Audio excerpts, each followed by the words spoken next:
Jadi malu masih nggak ya? Amak kan.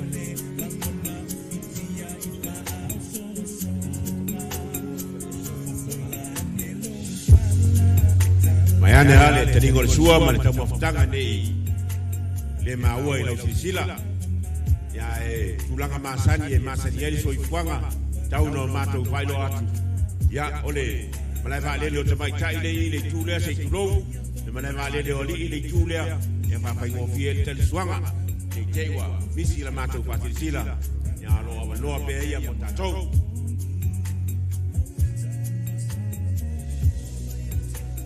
solo por acá ahí.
Serafina mole malanga falalo bayane se abanoa se aba lewa tau maile yo ngai alo sina ya patea sebi ya mole yo mai matala mai ao le abanoa lungo le laulau molo no malu ai bala was foil tata wai bayane le la fanga o patea lungo le laulau mole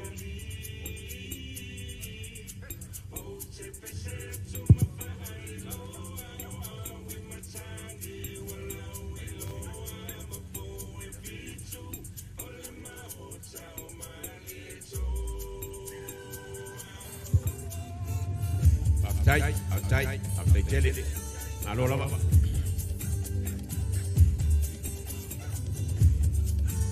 Ya mau tele o tiute mau tofi. Le voi pensare to vidis telefoni sa morto esa wai.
mole afai le yo atu sa uta mustanga lewa tu mamaina le lau tu mai matala mai au piki sa uta mustanga tu volta tu ainga ia e fai ngofia e tatu pokalame le yaso mananga ngapalalo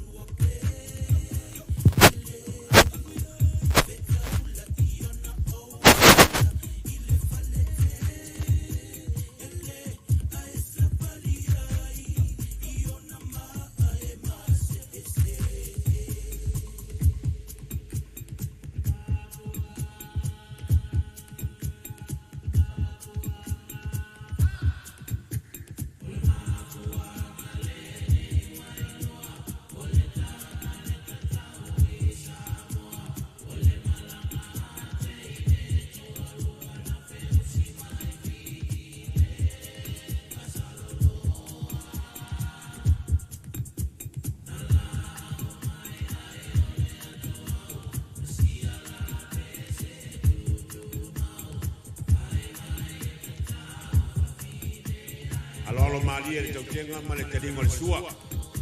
Ai o tu waso wa pene. Ia e le ngata ina tatou toe manatu le tuanai. Tatou te mafau le so. Ia e tatou te vaai po lumana. Leo malanga le vaai ro yo nga tonu mataua. Ai le ia se si o tatou le o le wala le wa ui ia. E tonu mataua. Le manatu au nei ko ia fa le lo. A tupu ko se fa fo se te mama se tina se ina po aina mo tatou mafutanga. Leo tatou fatasi de so ya male malu. Le awo nanga sungal tu sa mau take away and catering o la to na ro la to serving lo to paia mo lo to malu. Le tau mafutanga ya e te toko ai de so mai na mo na very nice. Mana tua le awo nanga le sunga taito male paia ile tuisa mau take away ole vayaso manai ko te rua vayaso ko te tala lisi au nanga I Evandale ya molo to pa ia malo to mat ole winga ole pasara lau ina ya pa fa ngo fiere no pia I tonu au kila nei ko fea lava tu wai fa mo asa fa nau pai ko ponga maniu poso fa mo fa re kadesia ama loa lava le au nanga molo to pa ia malo to mat ka so tai le fionga ya taito e fai mo pia ai ya fua fuanga I tono nei tunu mare ananga falalo nuia le taringa soa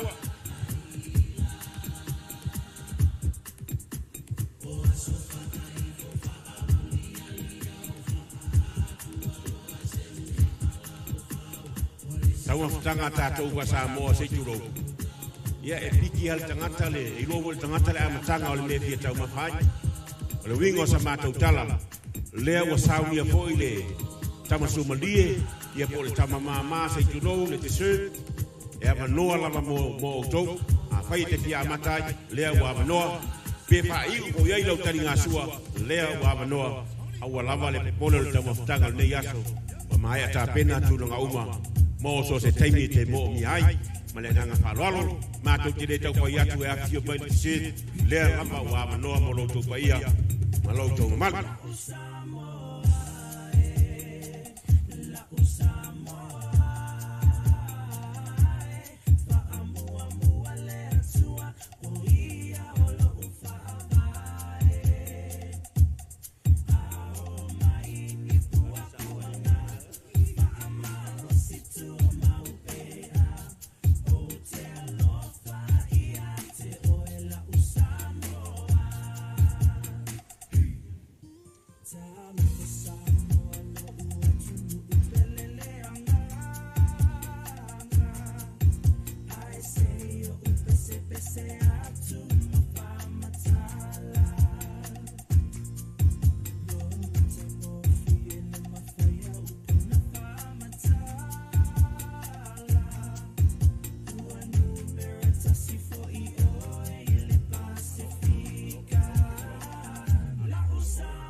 Amuia tu tulanga o nei vai tau. Talo hoi le tau whapatala tulanga o iei nei. Teimi le no pia iei New Zealand nei. Ile whaingo fie o a tātou wala no whanau. Ia ile awa o ina o le. Ngana whaperetania. Ia e tu misalo le. O le tutulanga le iei mātou matanoa ima. Mare vaenga mātua le. Ia le e loa le mea na tuku yaso ia e. Si o tātou watunu. Ile tau o ina o le ngana. O le mea le sa tuku yaso ia mo le iloa e o tōt whanau. Ata maua sina upu hoi lea o ata iloa si pera le upu whalangi. Ia piata ito se tangata o matua o walota poto malota ata pai nawa i teipi. Sa era na wani na sai sa o ngai tual matou nui sa whatoa i yaso ai. Wa matalona o aole. Whapalangi po le aro English i tono o potu a onga. Ia o atu nei whapata poto i. I lalo le la au. Tala no mai sole, ora la una maua. Kai mai tala le sei o. Wa te le ala upu. Ora la uti tanga ta mala. Mai la ka male. Ah, wo lo spera le end. Ka mo la spera. A N D N ya halu to ele ori. Wa ya tu lo ele se video ya kopo, ya kopo. La sa una maua. Mai ya kopo a. Wa o mo to ale le ya. Wo lo spera le puk. Ya tu no leo la visita con la espera para puk e mai lo Jacopo puk T O O K puk puk puk puk halu to era ori me sole tau dia le poto Jacopo ai fai mai le seri Jacopo ai tango na fa po ia male S o le ala espera nga o le tau e mai lo Jacopo a fai ngo fie P O O K S Book S. Manuel te mostraba.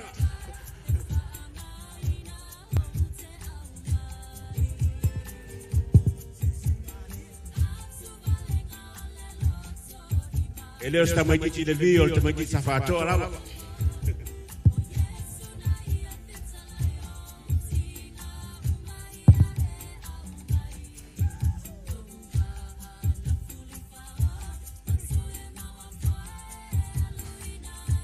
Dia tanga sua pai koe mana mia le palua se tulou roa manoa por fatolu ia pole le pulou e ave fale awan pole tali sua ia madia le tanga sua ia ma mo bosta mo tanga ia ave lo mota male no falolo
awalolo maria le tau mafutanga o le matou nuu i satapuala la fai pekala le makongu ke wei katesi e iei le tamaloa e le matou nuu e ingoa i ala wava o le toina lea e le sana kamuta e fia e anu i autufunga ho ia ale toina sa tufunga ni matou nuu e ingoa i atore foa o le toina la le o la wava ia pie fa luma ho le ma fai mea marie o le malanga la ale tufunga le deo to le foa sa fai isa voi na o ai ma ave la wava o le ngaluenga o le fainga o le farsa o le mea la watu patonu loe e tai tufunga ya to le foa la wava au dia tai au yana ya no le toso atu le manole fuo le lautele ma le umi o le tatou farsa amata le tatou ngaluenga tai au o lo te miro le ngaluenga ia waso ia sa le ili kua toso ho ia sa iai ya sa fa ngama no ho ia na kifunga e toso ai e amata atu na toso le fu le mano ala wava ai oso tu roa li si tau le o le nu le la talata di sam se mai do le tau le lo wava mana mi so son me lo va itanga mana pito le tamano la tango le tau le pa tu lo va ya nanu alo sitama toso almano ale avala watu la wava wo watu la vai sami se tu lo wava ai tu lo wava la wava sitama ma toso fa pe nei mano ala la wala watu la wava hal wa fa solo na wa tau fa solo tau ma le mo sitama le alu mole mano ala wala watu la wava hal pe wo lo mo i to le fo o le atau ma le mo le tamale to sol mano mai to le fo no va o la lo mena fa te va la mane voltam me lo va saulo la va nga fa sa o la va querer ka fa sa o ya manuia ta buftanga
o avanoa pele tatou laulau ia le aofia aua lava nei o ia lo sumai ma lo talao mai avanoa pele lao ai mo lo mat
lo va no pere la lau mo tatou no hole sir pe fai mo mia fio mai mai au piti se te tala fe ngai mo ni mai ngolas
Ya, na tu foi no le paso solo le vai re watch no le taimi el ton foi lewa paso solo si uyo tomo tanga maltali ngasul me yaso e yeri tel tonunga ya o tato tomo tanga ele tapeneina o la tu mau e pi fai la vole ale taimi te la gona e fia piki la tomo tanga ma ave de fale amanoa le mo tato ai ono le manatu le tatou taimi ia i le o talitonunga tali persua i la tau lo pama e al tau maftanga manatu o lewa matu i pau le tautenga ma le taringa le sua i paia le laulau ia i le o langona le la tatou se atu lisi vaenga o le tatou porkalame ia awa foi se ne alofa le nei ainga e talitonu ia lewa taka malie finangalo ai ngalua ya ole trainga ya masina lupe ya ole a faide mo fonga ai ngalua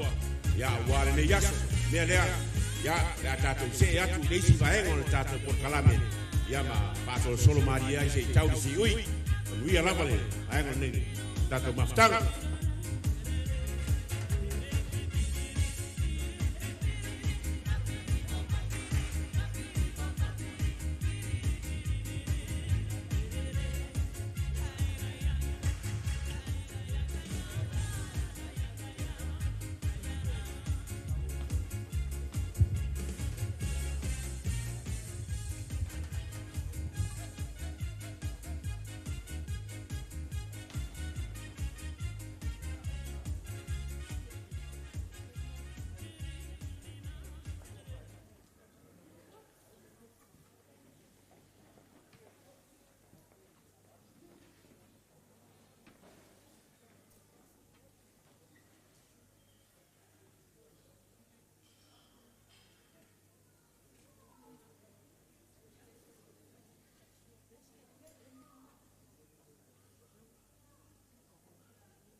ua lolongo papa lolongo ua maofo foi papa ofo aisea o lele ua i le mangu ai longo i le makekea a inga kekele o Samoa a inga ngofo a inga kupu a inga papa ma ainga ka faifa o Samoa ua umala mo kofu o lele ua umbo ngasungui le na wivo awa nganu nga kaifale aisea nene ua fola i le lofo le kua le so o nga whapea leo se kala kulonga le kalanga sa ile sua i sunga ya pakele le fionga ya pakele kafa kafange ngai sua i sunga i ko inga Male pa ia o le au fai ngā ruenga. O kau o ulu mea whakawhala. Kama whasau le langi a le kua. A wā Samoa mo a kai au. Kulaunga le kalanga a koa. Pa ia mawalunga i le kalesia. Lele maruka we mai. Kulaunga le kalanga a koa. Le pa ia i a inga ngalua. Ala falafa lava kunga. E maoka ama malaika wawe Samoa. Mai sawa sa ia pa ia fale aluko. Au fa solo mai le mamua kele. E mawhai o ngau whai aku. Au pa ia mamalu malai kele mamalai alu vau. Faku lenga e o maloku mauku moe au. Lalo ifi mal farsau. Male fale o mawaenga. Au soso mai kumua. Ma fai foi o ngau whai aku. Au pa ia mamalu mulingu vasikola kaemo. Sao malie ma vai kwa lau ma au ma foi ma ngu o sala. A sopo ile moku kele sala fai. E ma fai foi o ngau whai aku. Ua pa ia ma mamalu fuifaku. O vai loa ma fale koi. Ma kia ai ku au. Fingao ma vai kuku. Pa ia la ia ele kau whapa ia inga. O ma malu foi ele kau wha manu inga. Awa pe ale ukumongi ele kau la e ale mao Sofia. Pe koe pau inga whakupe whaiai. Ka oko la ia. Awa o lea ua manu laulu kawa inga yasu. Ua ako usu iai kai aiongo. E pe o kalainga ia furu ula al mukoko.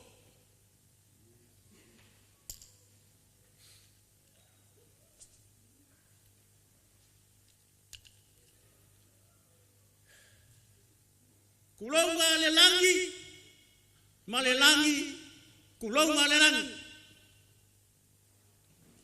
Kulaunga le kore kimu.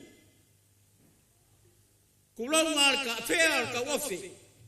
Ngasa solo au, ka api o papa. Kore kimu, ngasa foko le masinga. Ngawur sa.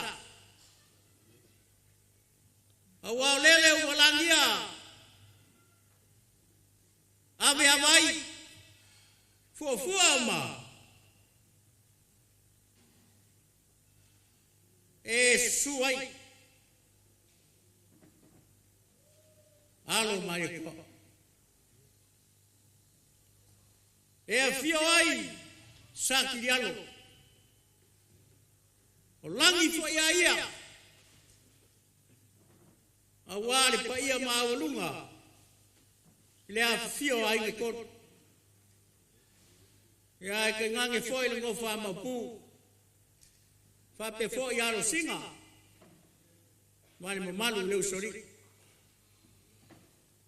o le usuia la vale le fomo i lo ko soa e ala la ka yai kalainga ya wa kuwa man ngakala si ufungua ya mali malu fa kot a sopol makamakang e mawhai au ngau whai aku a walangia ulu kau kongia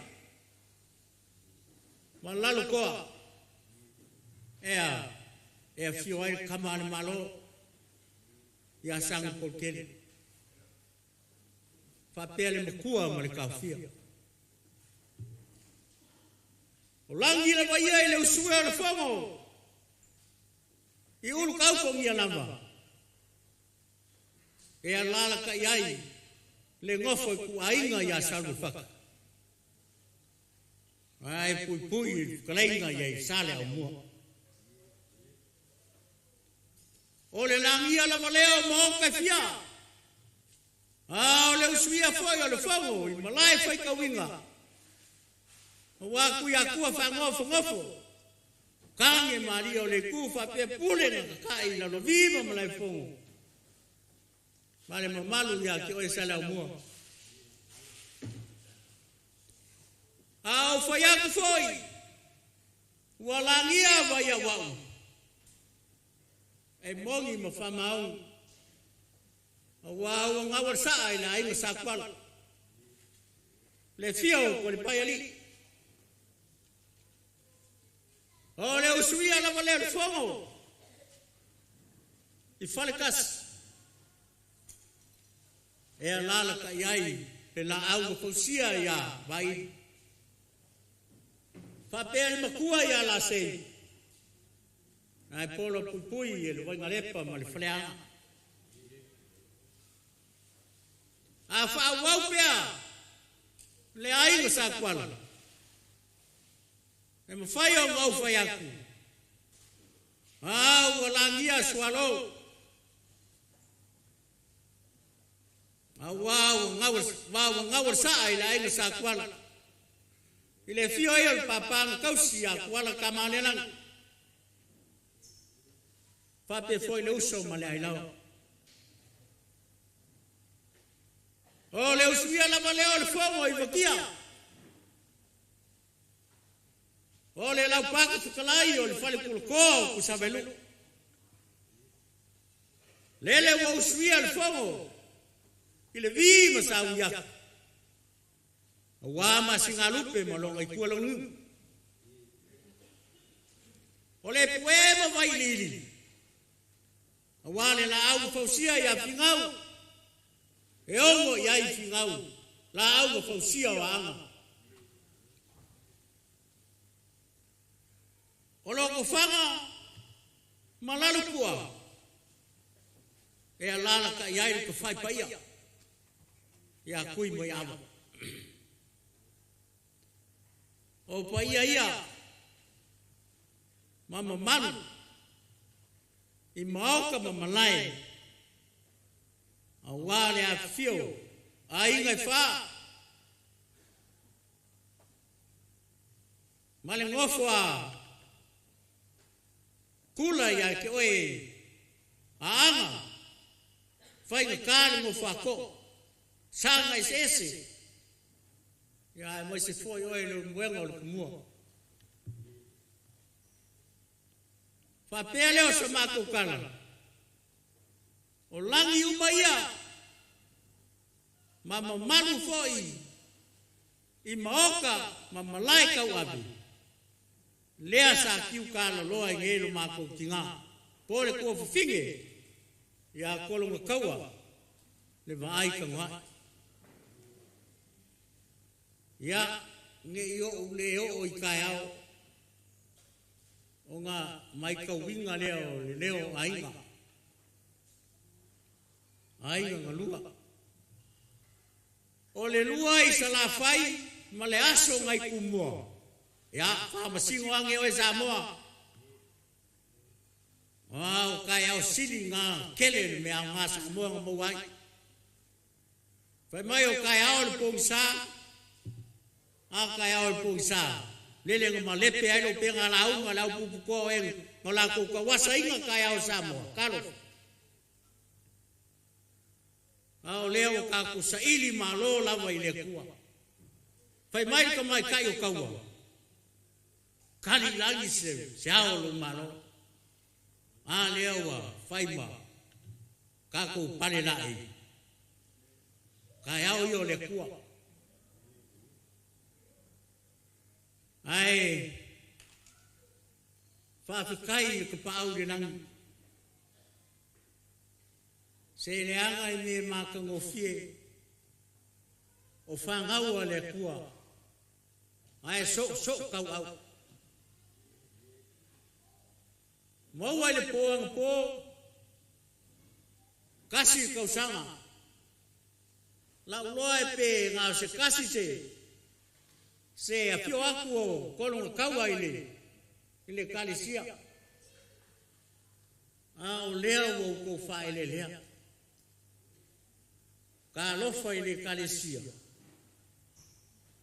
O le aia se au ngā o ngei ainga i kalesia. O le a se au ngā o le pai e le uso ma le ailawa. Le a se au ngā o ainga i konu. Pa pe fo i alo singa ma. Mane mo manu le.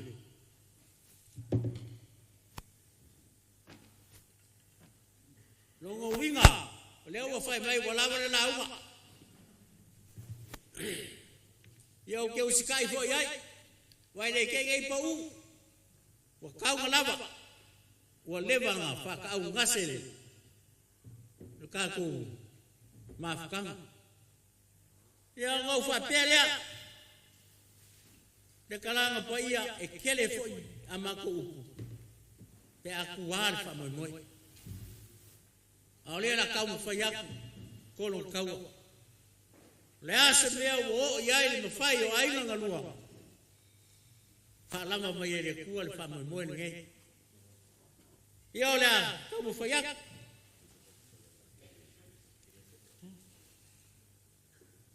Pa fa kai tele lava pa tele. O leo mai ka waku ele o pa au mai le isi vaenga.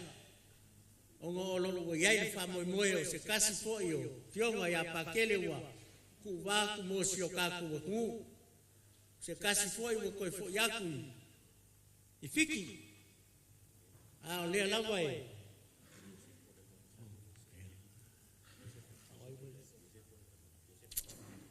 Ya o Yosefa.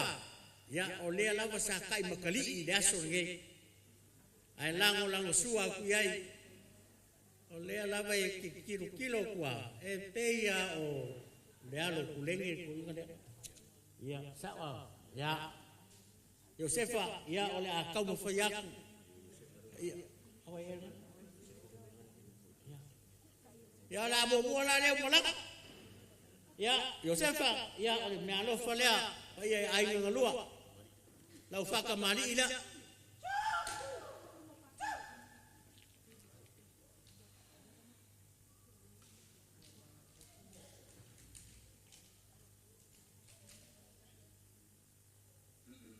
Ya, ya, le amo sa lewa. Paru wak.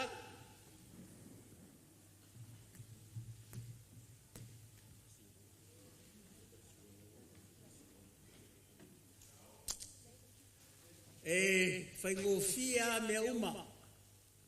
Pe a kako woa i na pepa. Siri ngai fai ngofia. Ya leo le sua leo wa wako ke kusira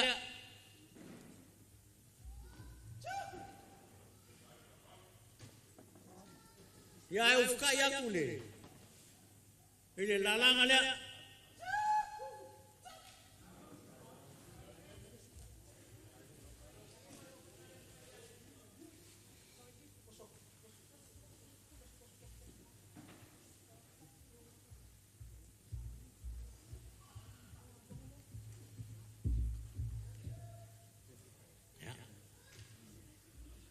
ya ole lo ngaki le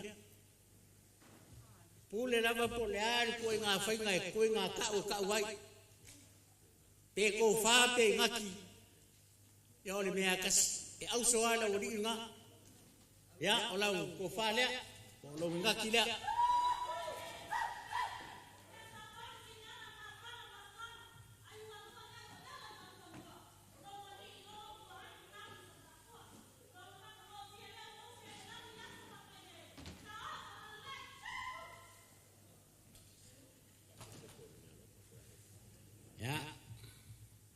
ole me alo falea aka wakul pasese ere makofie aka foi me alo falea ai ngalua ya pole fionga foi ya ko kawa ya la usunga la fionga pakeni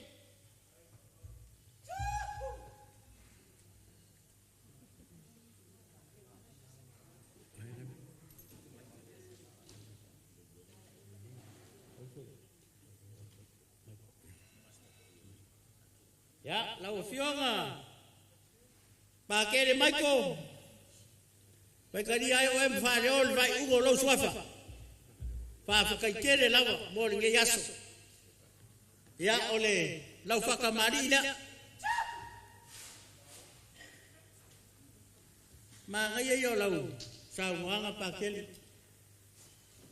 se awal sa idia le la le ai sa ini kanga kaya biokung ya oleh amam sala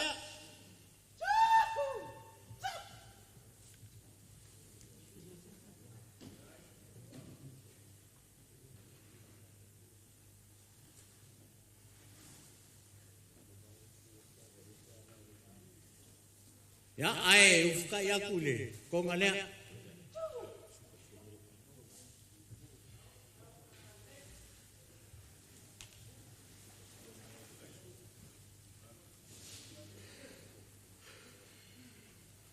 ya wai sisira mai fa pewa ngalo nga wakule pau pau ki kwa kama la ya le wala kule ya ko selau kala le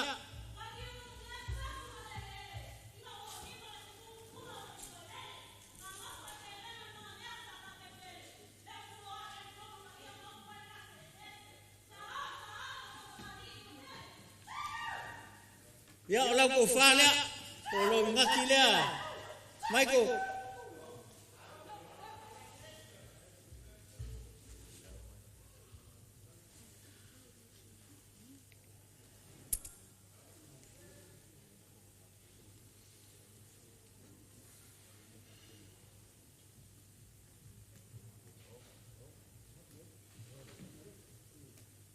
ya ola ke kusila fai kawang oi fai umela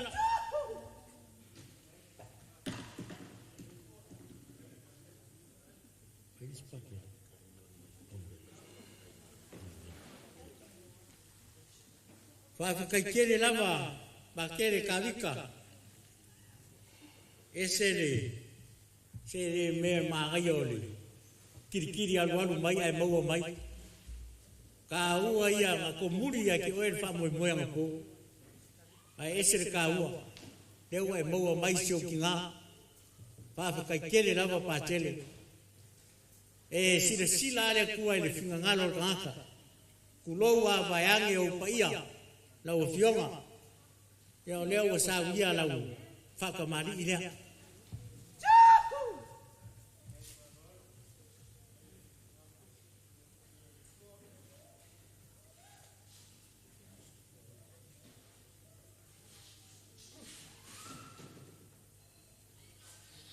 ya lama besar ya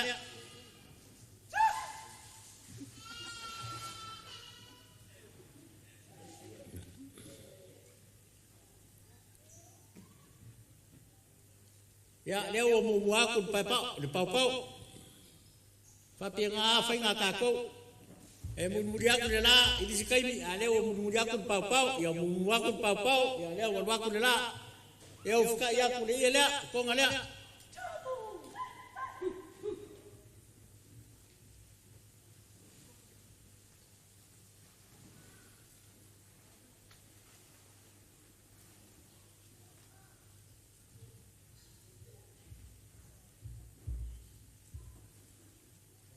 ya lau ko fala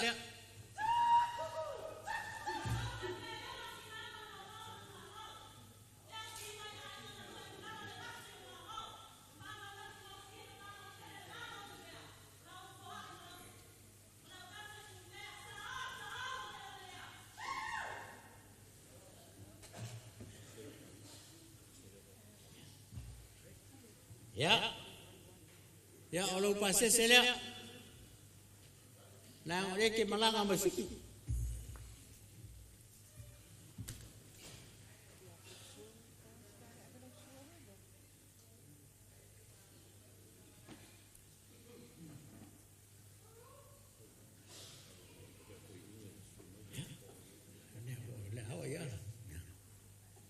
tai na vai na sunga ni toina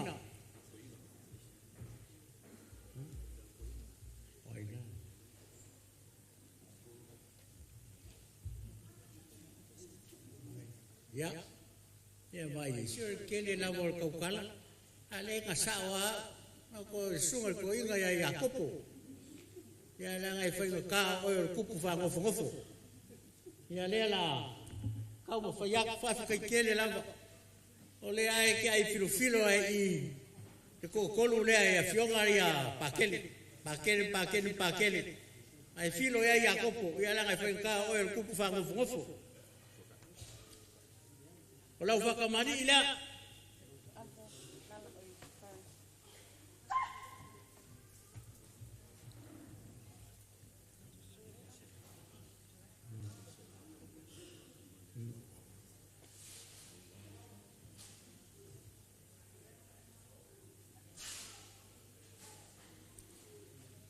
ya oleh amam saleh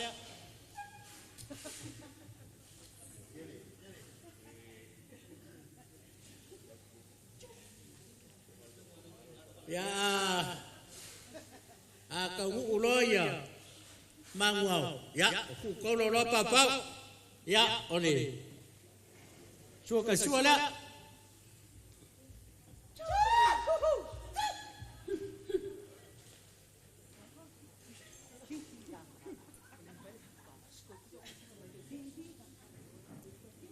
ya mau kufalya akopo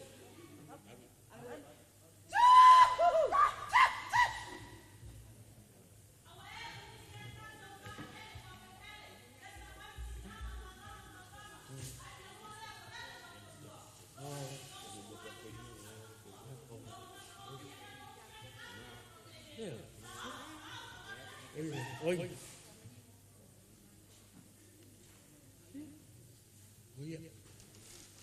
ya mera le ngai le fa lua ya kopo ya la fa kia ku persunga ko inga ya lau ke pusinga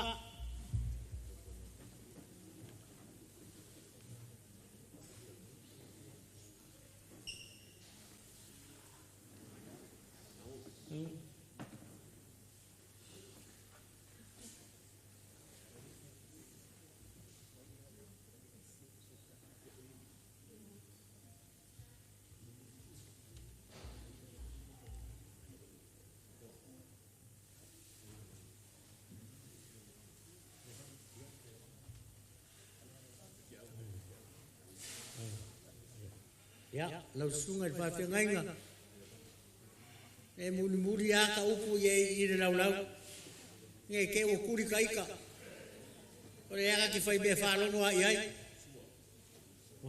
ya lau fa ka mari ile ka ko se ya ka fa kai lau ka fa ko ma ngai ye o lo si fonga ya me ngai ma ngai ye pese na lo fa o que pese fa kasima o que sa ya olo amo sala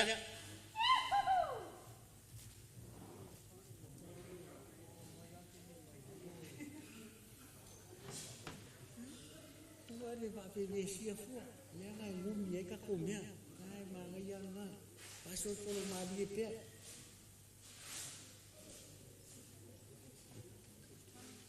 ya suka ya oleh suka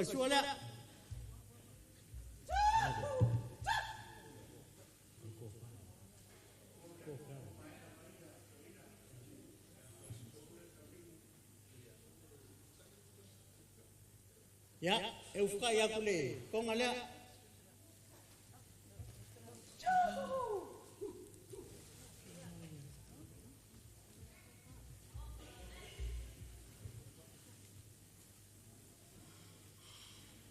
ya oleh ngalo falea kalau kau mau lausungan ma pengai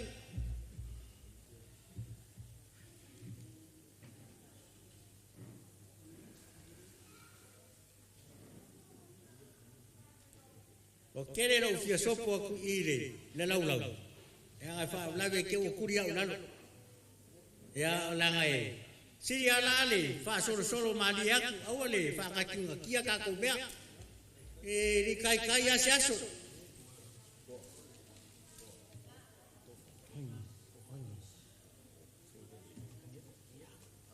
ya kangelu ya olau ko fale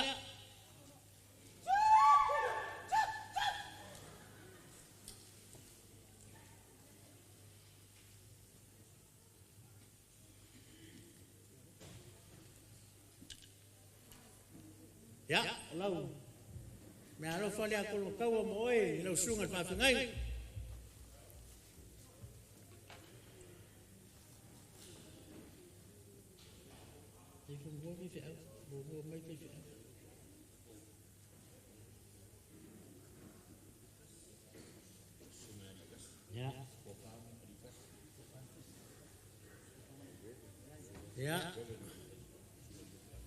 ya o seu ko finge ne o wewe ne alitasi aoina ya lau ke kusilea tasi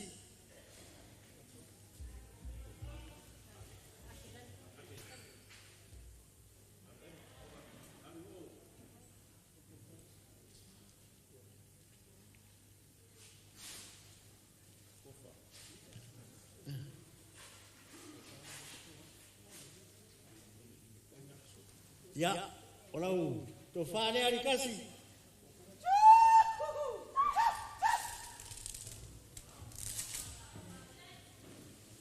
oi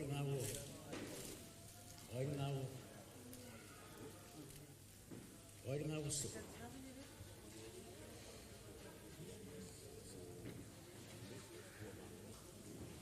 ya per tuo mano lo le ya quindi ya po na fio ngai man ya olau ko fale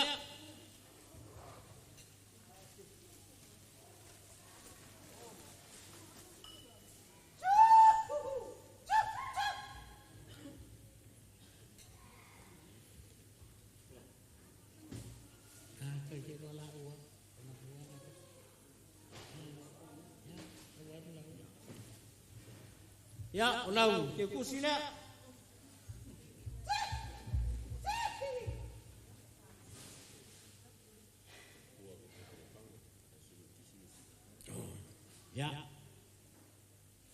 ya oleh pertua ne mai pang ya pertua ya sila ya ngalue pang o ai swafa ya sila ya olau ko fale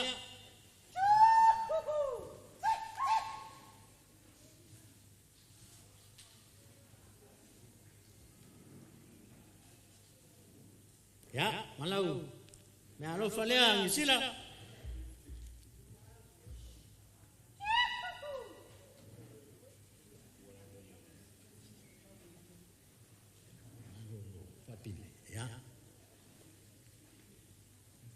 lewa kwa langa mai sa kau wanga so ale fau ore o mo aku kuingi sa kau so mai fa pingi ya la fainga a foi siva le siruma ai uri le sikua ya fa pingi ya la ko fala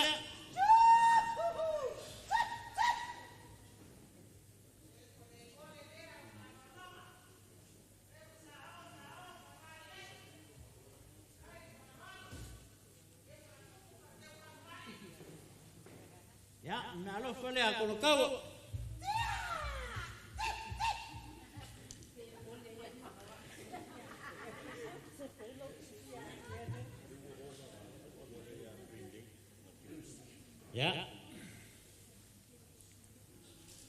ya o kuinai ya ne fo wa na vea mo ile ke kusila ya ke kusi kuinai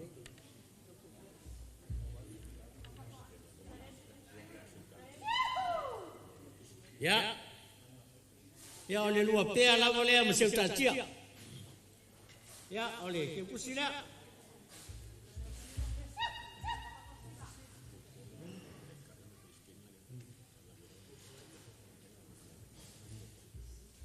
ya wa tai lava muripola ya leanga o e foi kau ia ko fa ma o e foi nga ko ia lo wa ipo malo o ka fa pele mun pola ia ene au ko mana foi ia le fa au nge ia ma se foi ia se me alo fa ko no kau ia mo la sunga il preskeng ia o le me alo fa le mo la sunga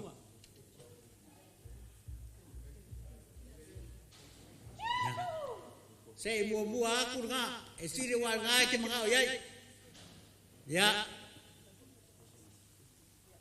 e ke aku e na ko fale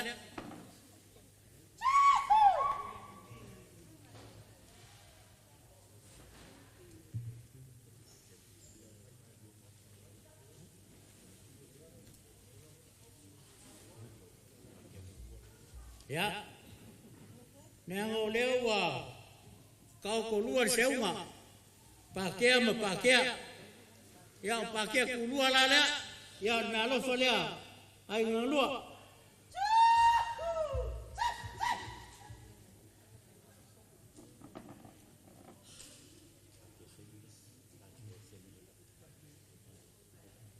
ya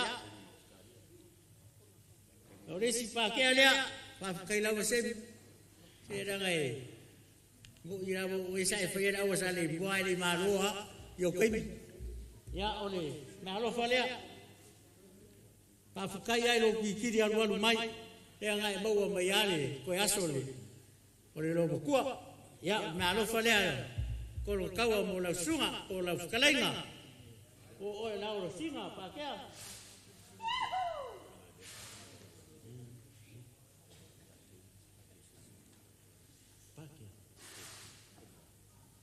ya lengo lesa wa te o lea ua ka o ko lua le seuma o le fo ka musu mai ya le maenga le pere o fa koi se o le ko fia ko foi na so le kele o ko muso ya le faina na ngai ave malava ya mo mafa ma venga ile ku ko ya lengo lesa si fa lo mai fa mo fa kai kele la o lewa sa ungiele ai ngalua ya la fa kamari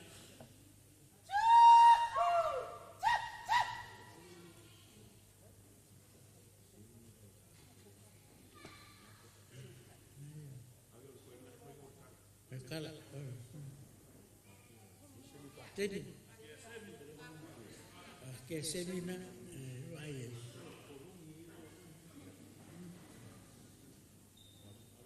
ya oleh mau salia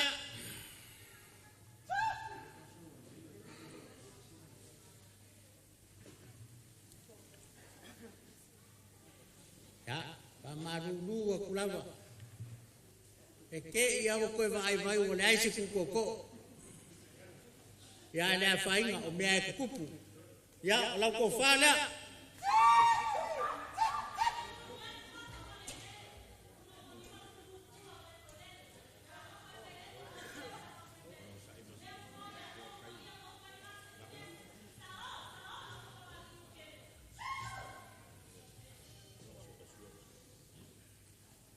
Lau suakan suala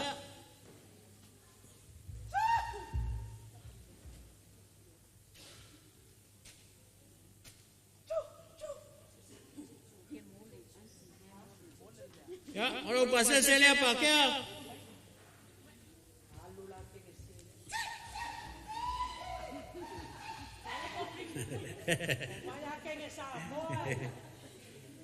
nah aku bibi ya orang kuli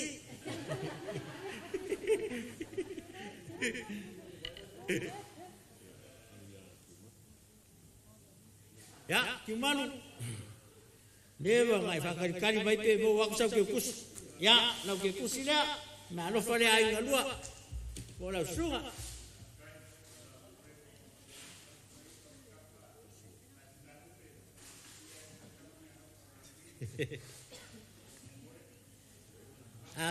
aquele vai que o calam coi fa foi mai na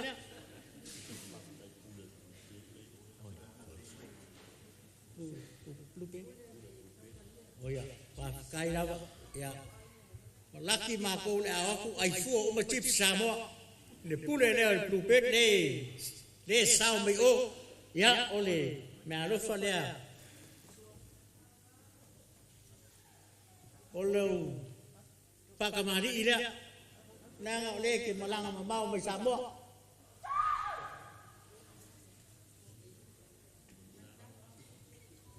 pe manukau po Samoa kusame ngai bua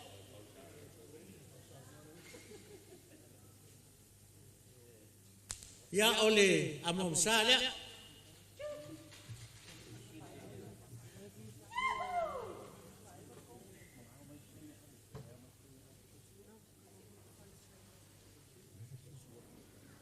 ya ole suaka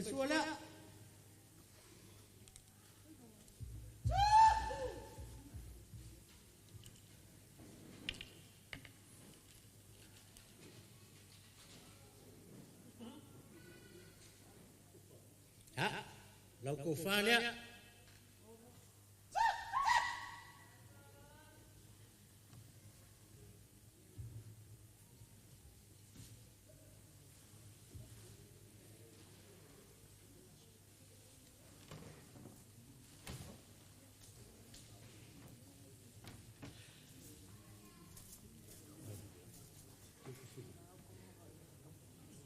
ya ni me falea ai lua o lau sunga i le pule o le pupe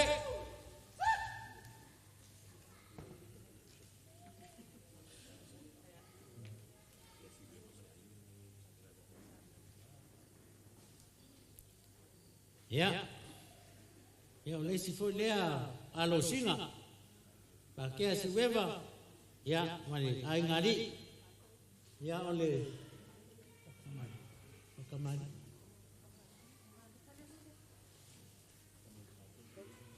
ya ole pakamari ilewa sa ria ai ngalua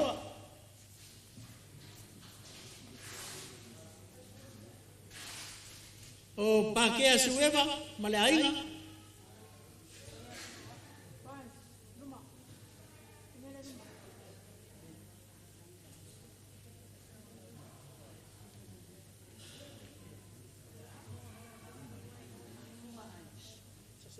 ya le mau sale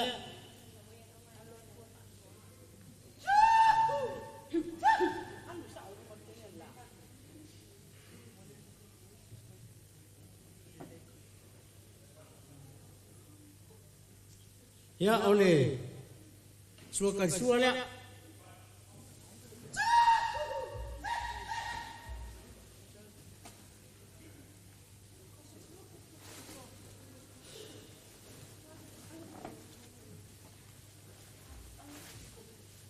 ya lau ko falea pakea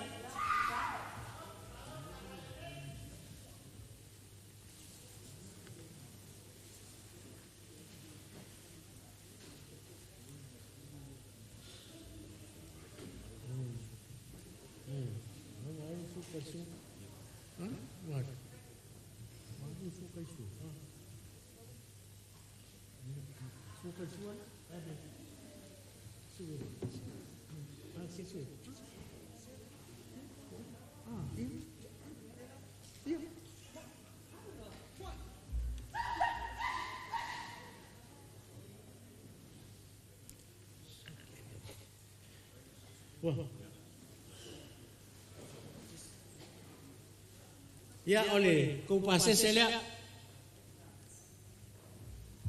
siwe bana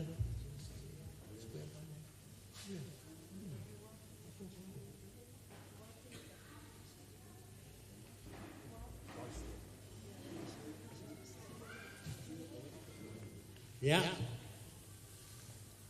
wah ya ole kau mama ngava lawan ku koko se o kale ron me afai i fe mumia i solo ma ko be ya e u ya ke mumia ya e kuai lo o ai no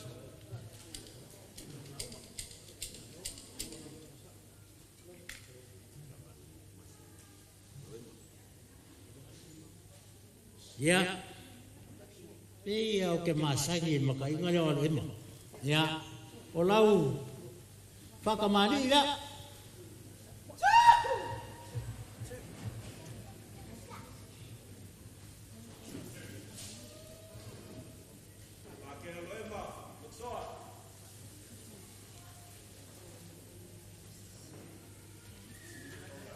Ya, ole amam sana.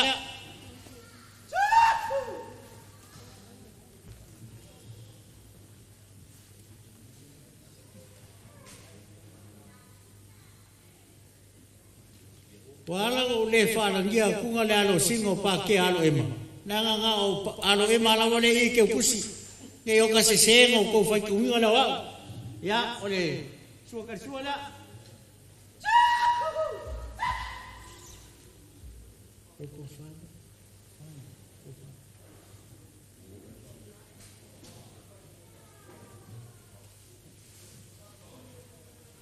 Ya, ole, lau ko whalea.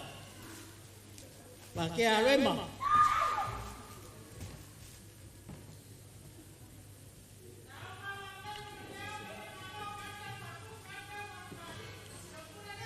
Ya, pero pasa será.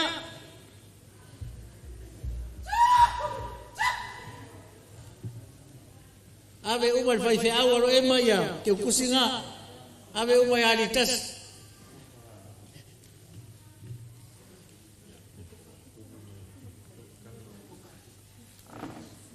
Ya, apuru. Ya, olau. Pakama. Ya, olau ko fala. Ya, lele.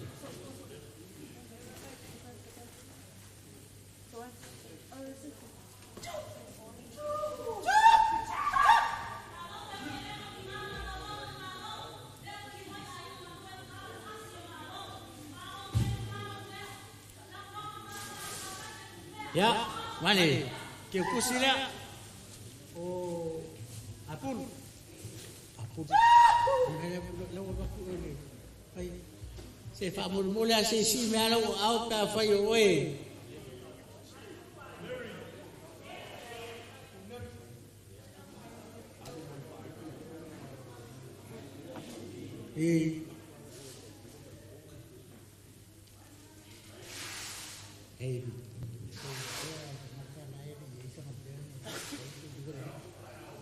Ya.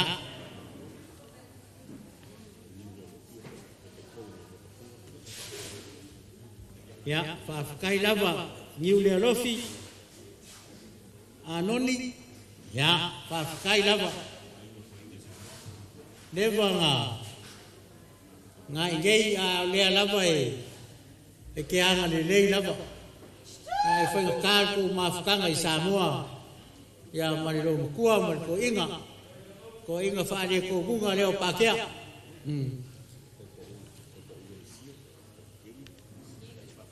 Ya, wafutayatu tau pauro le sio, sieni, wafutai lava, o lau tau mea nofa ma, tau au mai au wali tinao le ainga. Ya, o lau mea nofa lea.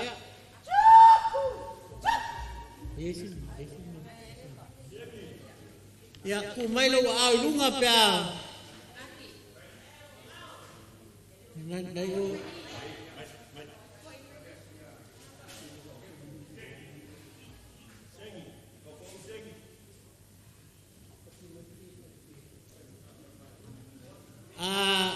le lole me kuyai ave umo yo yasin ave ya pa que se bien faso so inga le pa ve la faso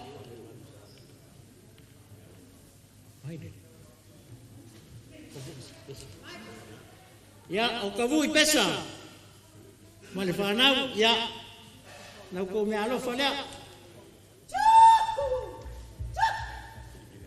pa ftai lava le so agi mai foile fangau awale koe aso ka kupunga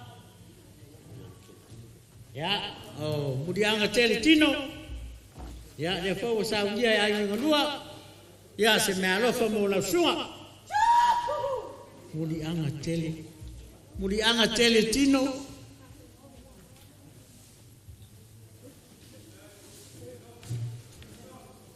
Ya, anga yai se whaparangi iu whaparangi aku.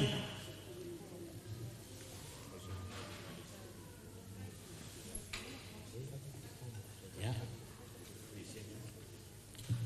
Whakai kere lava. O lea ua, mai aku lea vaenga.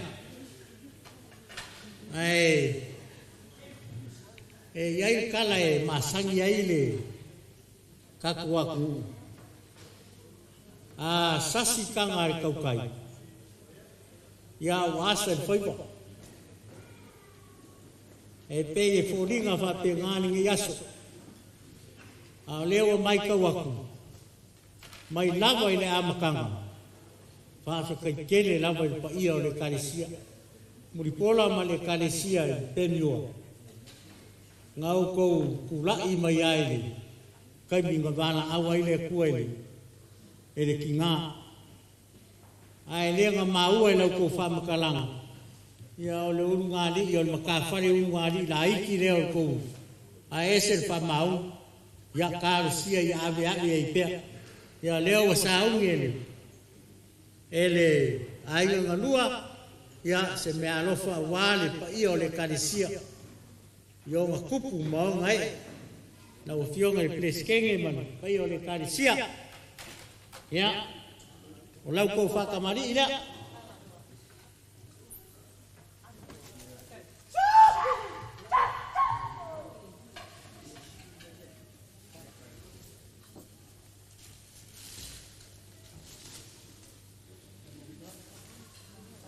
Ya, dia mau saya wak.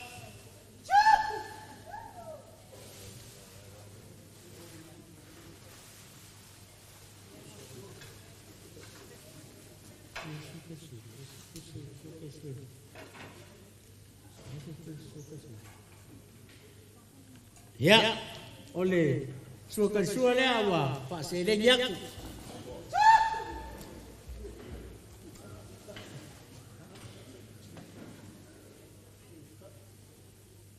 Ya, au fuka yaku ko ngale.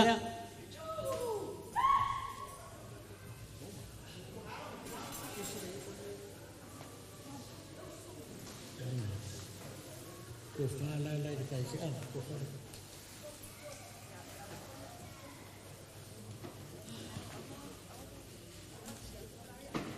Ya oleh ko fale ale kasia na usunga mupola mana peskenge ale kasia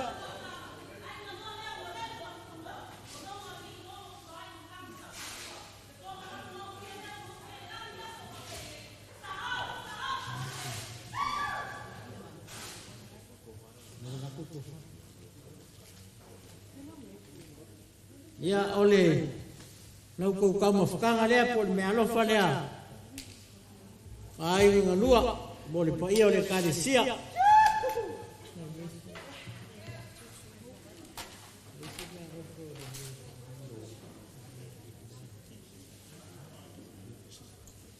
Ya. Whaftai lama, yo le sa ko ngapa kia ile. Kako ipu kia ngapo, le vai vera ngapo, ele se vai vera o le me marosi le ngoso ngapo. Fa la me woso mal me marosi ya ko i ka tulu ya la faina fa kai kele la wa pa io le kalesia la ko keu fa kupu ma la ko keu fa lo al le wa fo ya ka malo amale mama wolon ya mal va o ngoko ai sia ke le la ko sa la ko me alofa le ngaka i selengi na le fo ko ao fo ka mafa makulanga uma yai yang ko man fa moe ya ole na lo fale a wale ki te nga yai le kare siang po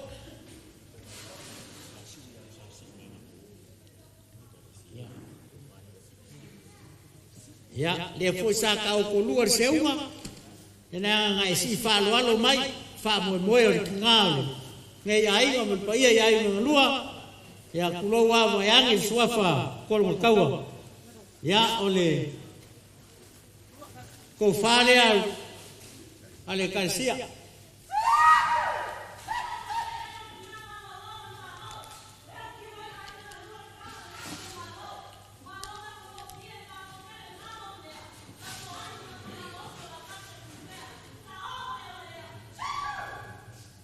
ia o le mea alofa lea ai galua mo le paia o le kalisia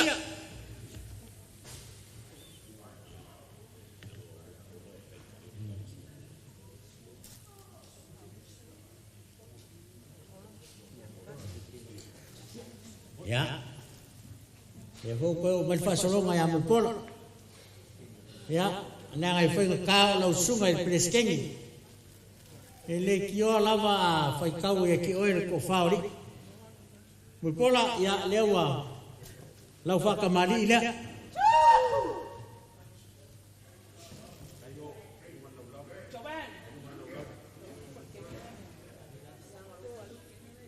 ne ave foi kengi ne ave foi kengi ne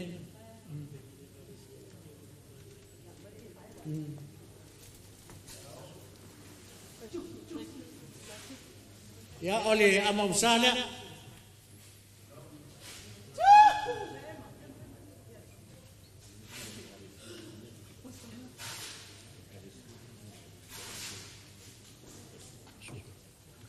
ya oleh suka suala ya uska ya kule kongale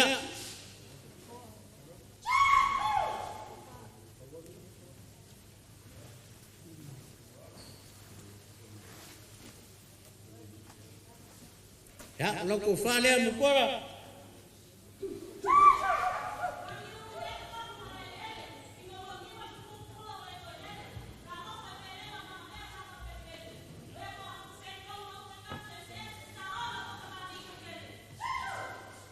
ya on me alo fale ai mo lua o la sunga mo pora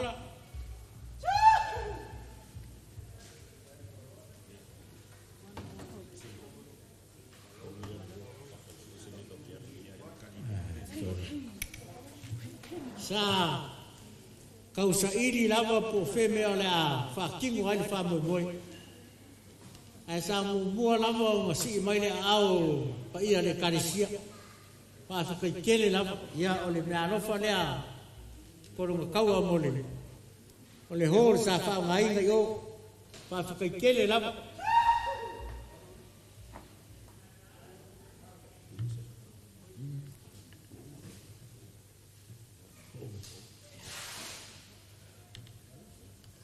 onga papele o sama ko fam kalang o ke fia kau kala la wa di kulanga le inga ua o aku foi ngai kenge le vai maunga kenge mako ya o aku foi le kuifiki pe mai mai le kuifiki e ai se mea ma ngai ai ire ko wala la fam ai fe mai kengi kalo fai se le ai se me ma ya mako ngau singa muli vai lava ai fa malu ai e ke le lilo e ke le langa pa ia ina u fai nganwenga se wa le kuwa vai o manga wa e le lilo e le langa pe o le vai o ko sala i vai mo pa manu aku a me o fo a i le ku i ngi yes fai le ma o ka ku ka lang ai fa lang aku ni pa i o ai nga lua la ko ka kalo yo le a fa sa fu ai le manguia i le ngi ai pa i ai nga lua fa pe fo i le kalisia me a fa wa pero ka ku ngafa awangi fa muka inga fa pea fa wau pea leo wa yaya e sunga ya kefi mo choi ya fa wau pea lam ka fale fa wau pe kongor ka ko kalisia ya nga fa kaelo sama ko upu ya amudi sau sei kula ya nga ka ko kauma vaile makako dulu au mo fa ko fa ya ai ole au ke dei ai ko apo ku basis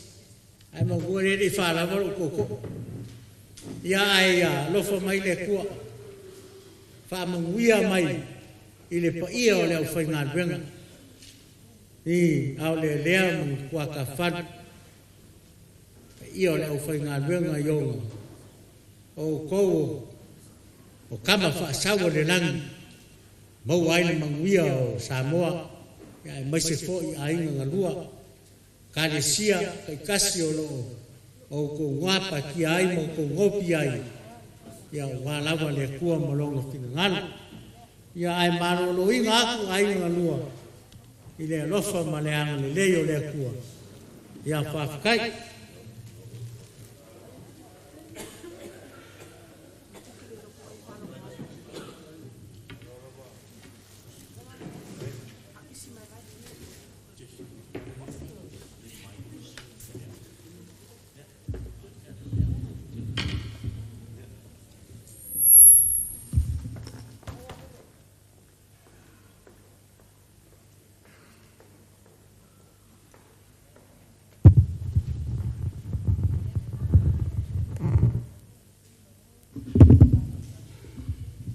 Asinga lupe o kapa fuolo suafa bangele kai la fio ko io ai ngai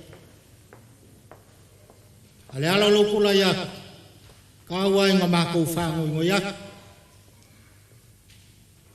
mo se ba ngo so li wangi se sa ili nga fa fale a mo e anga kungwi ale kala nga mo sa ngo o mo ko nyas nga fa lo Ngo fa pelo se ba ko kala. Ko mua mapule se kaimi o o akulea. Se o ni wangi le kale siangei. Se faile ma ko fa kau ma ka mai. Amo ia o fo ya lea wale. Fa kau mal si valoa. Pelea. Ya. Fo ia la ka ko e kalisia ya wa fa wa kui foi le kai wa long foi fa lever nge yas ya mo yo so ko fa mal fa go kang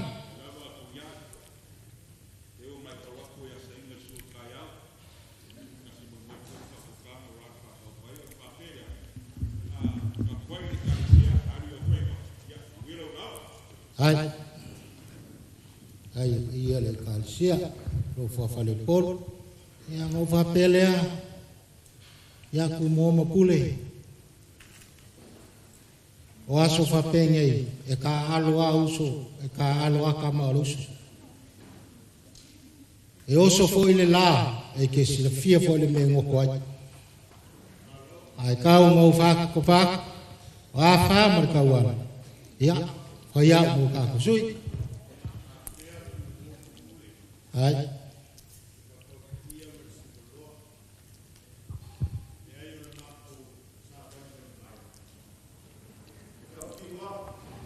ye ai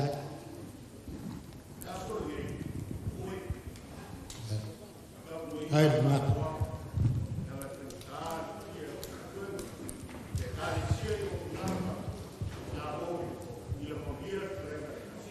ai ngavaya mongin fa maungi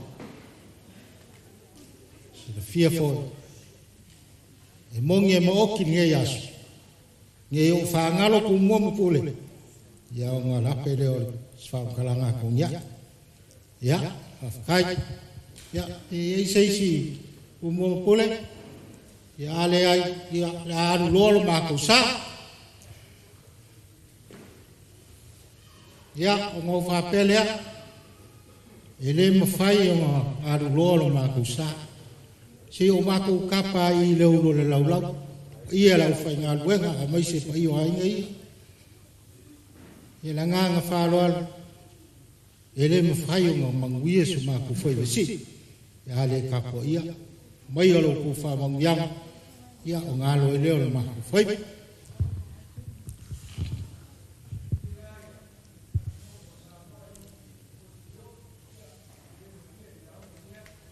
ai o ke mangaku o lea ua ave ai le whakau marisi valoa le pa ie ya kumu mukule ya maisha le kali senye walu suanga le makele lea wakasi fafikinga wale ama wakasi konyayo le afa leo ka mafkanga ni yaso wale iyo ai ngalua apelea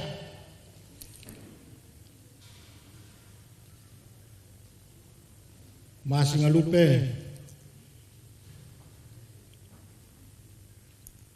ai maisel malu fale anga ai maisel oi takuai o leo e fikalai fai pa io ai ngadua o le ale ai se koe whakau ngam vale ni yaso a wa a koa lango no ngua o leo wa kingi ka wa le pa ia le au fai ngal kofi le kua malau le fa pe le pa ia ai o fo ku fo ie wa kala mai a mafio mangi yaso i kupua male lau ai ni o ngol pa e lenga malo wala wale lofa i kupua malo su yo fo o sama fa ngao ni yaso sa le ai lava se vai pa ngoa le yo wai no lai pa io ai no me la fa ngalo ngale pa io sa mo pa io ai ngalo ai io ka punga ko ya kire ko ya sala lo ngasa me dia lea kala ka se duo lo sa o ni yaso ai ka wala ingo fa ka funga pe o kala na foi la ingar kai fa kal ko ie la lo le ie la fa ngalo ave ai lo leo fa mo funga ka mo mo o ie la fa ngalo ko fi le kwa ai mai so ai ngai o ie le kalesia ai mai se sa mo ko ka wo nga ma ko fa leo se nga fa ka le so ilo ma au malong milsia leo kali le sual pa ia lau fa ngal wenga kali le sual pa io ai ngai wa kau mo mafal fa lo por far tu mo kaus wa pe lenga au se ka mo ka ma sa mo ko ko ni yas lenga kai lea wa e alo fo io fa lo long wa e kala le ko aya se le ni pa ia le lau lea pa ia lau fa ngal wenga ia le kale senge ai moisio kau ai o loa ngali le pa ia ai ngalu alofa ua ulu fia o au ia ai ngalu o upunga fai le kulangi lea ua sua vai ua sua vai papa sua vai kuloko ka kafe aria lele pe pepe ai le se ngasia o maulunga la fa nge yasu fai mai kala ngai le kulangi e loa maunga maulunga ko ai le kwao e loa maunga maulala ko ai le sua vai mingo e lo le kupu yang anga fa kupu lo le mali yang fa mali ale we fa le so iyo ai ngalu fa ka kere kai yang le o malia le mai muanga ngai laulala pe o kala ngai u sale o mua mala mala o sila foi tau me singa e ke pai ma ko ngofie wa o malia le mai muanga ngai ku mo pe o kala fa ku mangoa o moega o se ma ko kala bo kai lava pa pere se ma ko kala o ka talo la o fa ngal wenga mo ia le kale sia mo ma ko panga fa ku mo le ku me o fa ngal pe yo ai ngalu ongo pede nga malo ya lau pulea ua le malo mo de suel ongo fa pelea sa une fa le lave lo ale o ba ko e ku rai bai ala fa uma upo ko nya fa pelea malim sila ya la ngo fa le lave ana ngole la o ba le kolu o fa mamuya la kolu ya wala wa se kas wala ma kol kas la ngalo fa le lave ko nya ya fa pengai le kapo inga pa io ai ngadua apa au ole lima salau kalar nei war pa inga kai la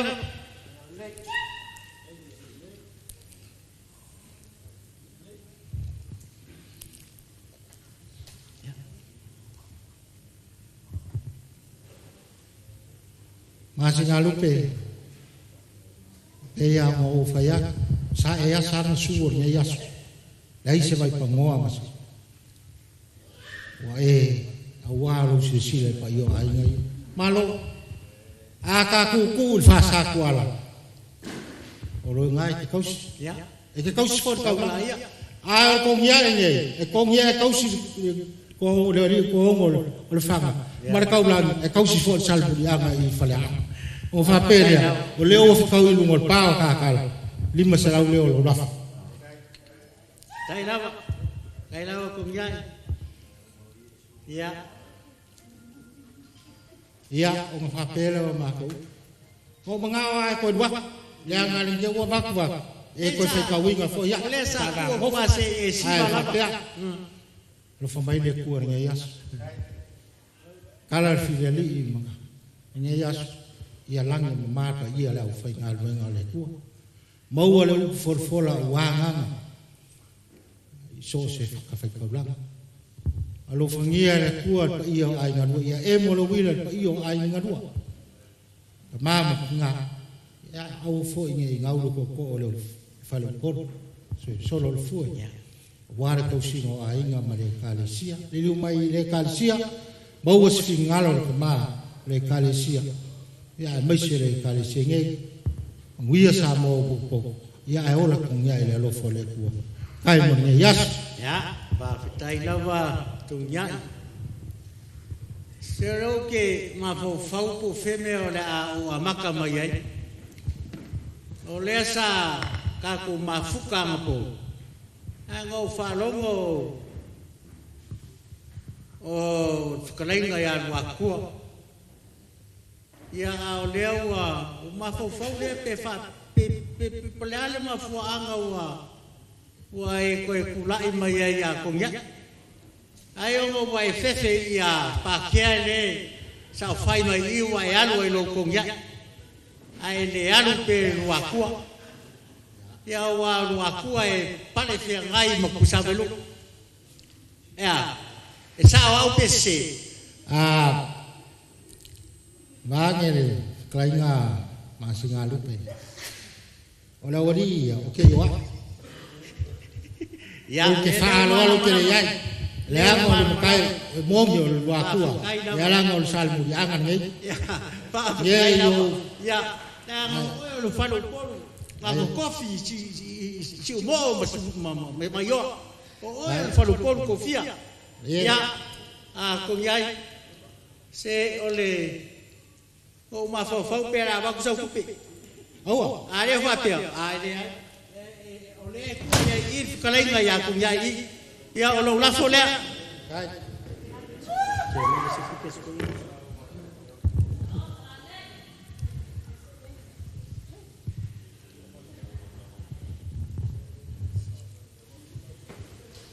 ole ko ngala pa lo mo ku ale ku pe le ma vai la e lo le ha kupe ma ko nyai ai ko nga ma lo ko e ko se la asinga lupe lo inga kile lo fa ya ya sa ya lo po lo pule le ya kai la ba ya o lo po lo ya o ko leo sa le aulo ya au ka nga vai ale kua ya la fola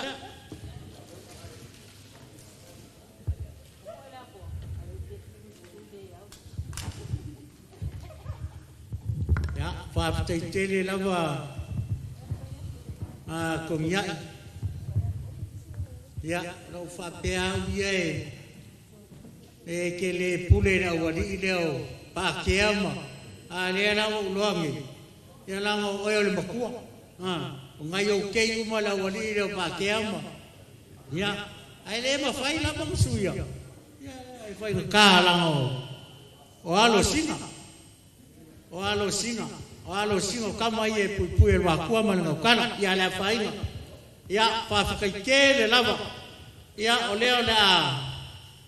la foaku le kalanga sa ya e fa uma mai ka ku vai ya ia mal whāloalo lau whaftai.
manuia fuafuaga uma lau whanau le asu.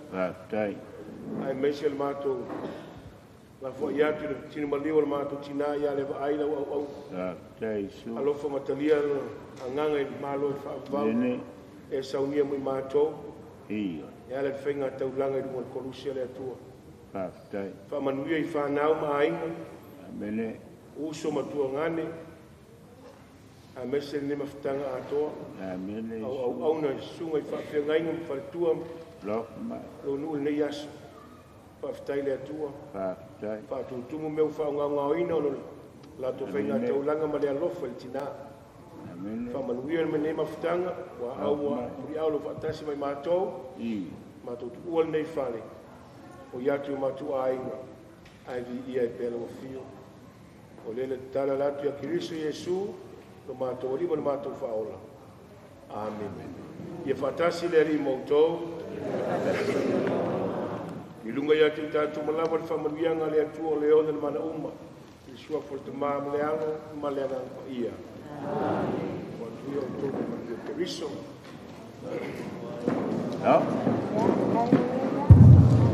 Ole le maa le kaisia. Ia mai mai talamai au. Wasta mafutanga mole. Ainga lini. Ainga le fiaf. Ya, alela faile tawalunga. Ya peo na saunia lini ainga le fiaf.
Yeah, what up though? Poetic from the 6'8 Lima, tapping in with my O's DJ 651.